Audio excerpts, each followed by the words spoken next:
welcome to Steve Savant's Money, the name of the game. Hi everyone, I'm your host, Steve Savant, syndicated financial columnist and money gamer extraordinaire. Today we're talking about the #1 overlooked employer retirement plan with nationally recognized 412(e)(3) expert, Nick Paleveda, MBA and attorney.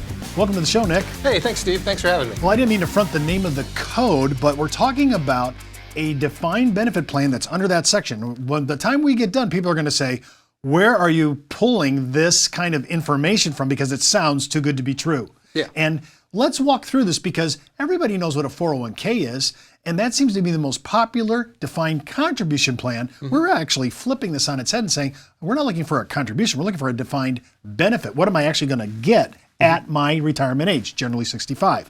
Let's talk about why this is so tax efficient, because everybody says taxes are killing everybody, especially small business. And we have a lot of small business and consumer practices out of their home, whatever they are doing. They're looking for some kind of shelter. Right. Well, the thing is, the reason why these pensions are so great for a private employer, remember the public employees all want them. They fight over them tooth and nail. Remember that big battle in Wisconsin? Mm-hmm. It was for their pension plan.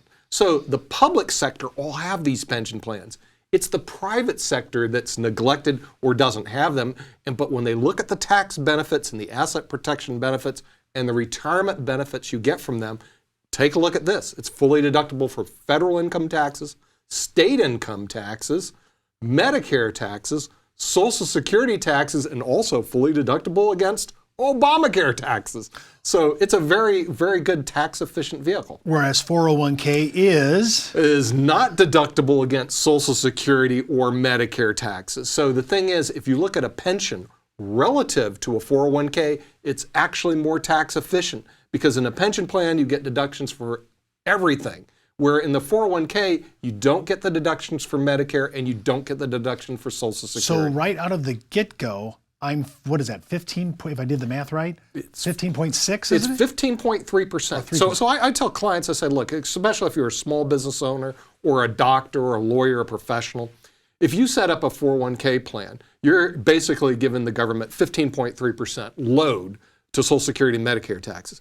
If you set up a pension plan, you eliminate that load, and basically you took $3,519 and stuck it in your pocket because it went into your pension plan as opposed to a 401k plan. I think small business wants to hear that. Now let's talk about this here for a second. Not only do we have tax efficiencies because we get the Medicare and Medicaid. You mentioned Obamacare though. There's a little play there as well. There is a play on that because see, the problem is Obamacare taxes hit you if you're a single individual. Once you're making over $200,000, you get hit with an additional 3.5% tax. Okay, if you take your money above that and you put it into your pension plan, you don't have to pay the tax. And I've told clients even, I said, do you know there's optimal numbers, how much you should have as salary, and then take the rest and put it in your pension and profit sharing plan. One of them is around $200,000 because above that, if you take in salary and you're single, you're paying an extra 3.5% tax. Eliminate it because you take those funds in addition to that and put it in your pension plan. Well, now we're talking about tax efficiencies. Let's talk about administration costs for these plans. Everybody always says, Steve, how expensive are these different plans? And I get mail all the time from consumers saying, which is the better plan, which costs me less? Talk about the plan for this. What's the cost on that? Yeah, well, the cost on a fully insured defined benefit plan is much less than generally even a 401k plan or even a traditional defined benefit or cash balance.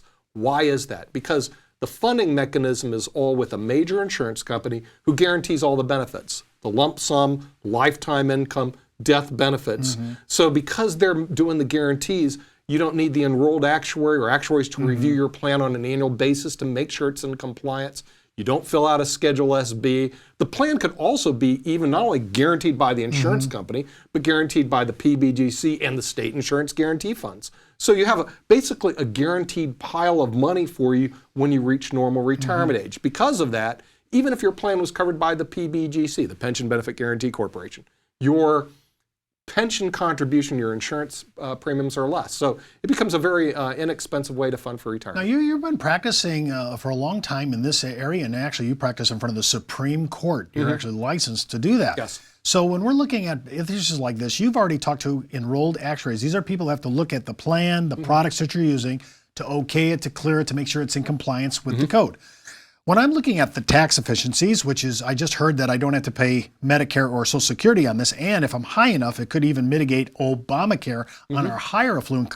But now I'm adding the administration costs, which are so much less. Now that alone, those two issues could carry the day. Yeah, they could carry the day. And administration costs are something you do have to look at. And we look at our plans to be efficient for the client. In other words, you don't want to put a big, expensive mainframe in something which a PC could work. And in the small plan market, less than 100 employees, you need a PC. You don't need the big mainframe. So if you put that in there, you want to make sure it's efficient for not only for the taxes, for administration costs.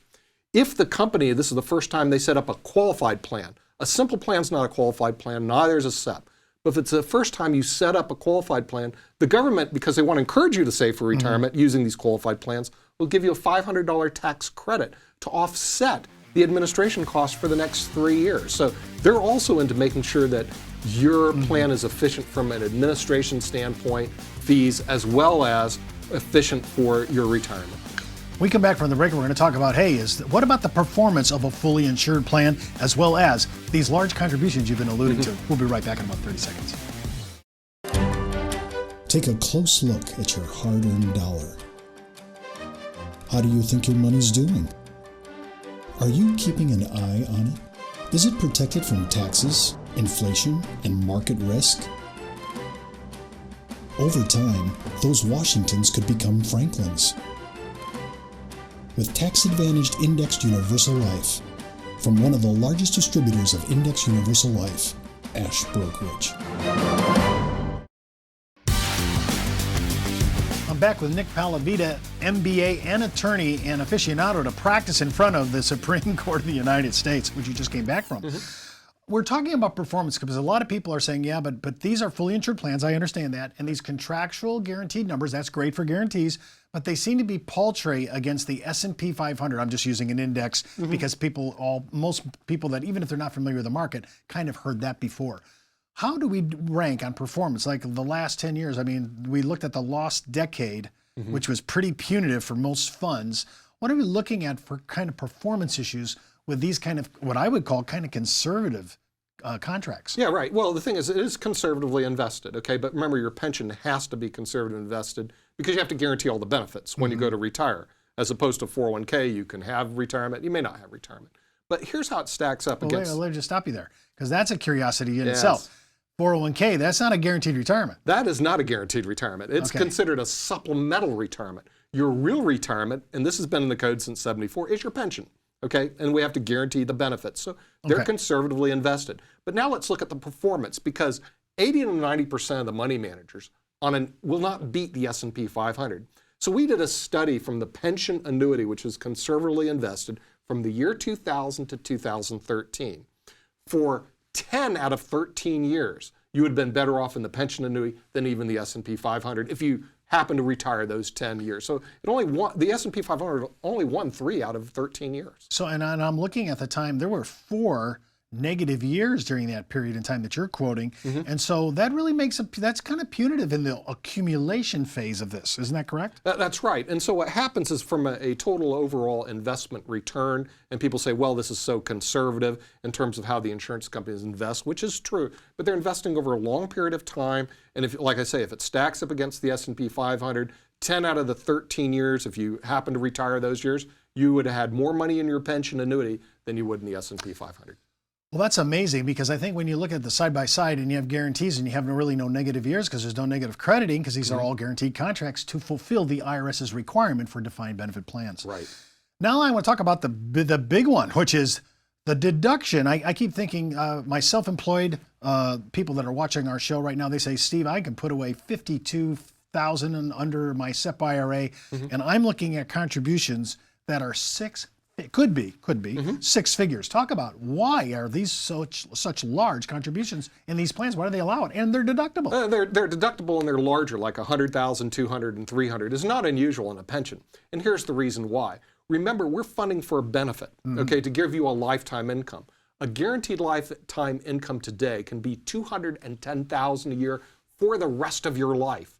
Do you know you need to accumulate a fund of about $3.9 million to get you there? Because the interest rates are so low. Because interest rates are so low today. So what happens in many cases, you may have to put in $200,000 a year, $300,000 a year to get you there. Now with that, because you're older, you get those deductions because we're going to accumulate a large fund for your retirement to give you that lifetime income. If I'm a business owner and I'm taking high salaries, and I pretty much entered the new era under the newest, so they said it was tax relief. It wasn't much relief for the affluent.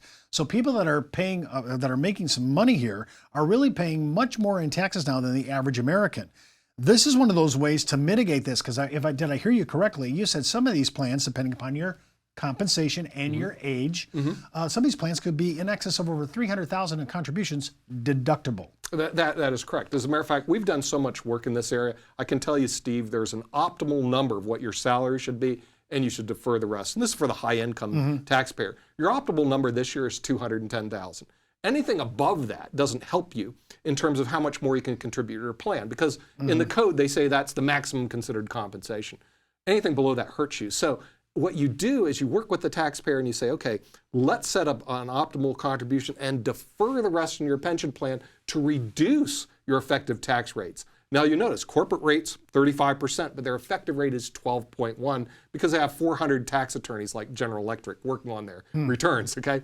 But the individuals will pay a lot more than 12.1 because they don't even bother to even look at a pension as a way to mitigate their tax liability and set up more money for their retirement. Well, let's talk about, you mentioned the word liability. We're moving away, by doing this plan, employers are actually moving away from the liability that comes with a 401k contribution plan as they move into this defined benefit plan. So talk a little bit about that, because I think that is, it's not a number, but it's a state of mind. That is correct. Okay, a lot of employers, when they set up 401ks, they realize they're dealing with employee funds. And not only they have to be bonded as a fiduciary by doing that, but if mistakes are made, they're held liable. They're even held liable for the platform that they set up. However, if they set up a pension plan because it's considered employer contributions, the employees don't even have standing to sue them as to how they do the investments. And that came out of our First Circuit Court of Appeals case, Fisher versus Penn Traffic. So we know that the employer actually has less liability in a defined benefit plan because it's considered employer funds than if they touch the 401k, which is employee money. When you think about this plan being tax efficient, cost efficient, it has decent performance, and you're allowed to use large contributions, and I'm shifting the onus away from me as the employer on the liability side, and the plan now takes on almost a non-liability issue. I think this is something for small business to look at. This has been a hugely neglected, the most #1 overlooked retirement plan in the United States. Well, that's our show for today. I want to thank Nick for being on our show and being our special money mentor today. And before moving forward with any of the ideas on our show, always consult your tax advisor as well as your legal counsel. And as the good Reverend John Wesley once said, make all you can, save all you can, give all you can. I'm Steve Savant. We'll see you next week.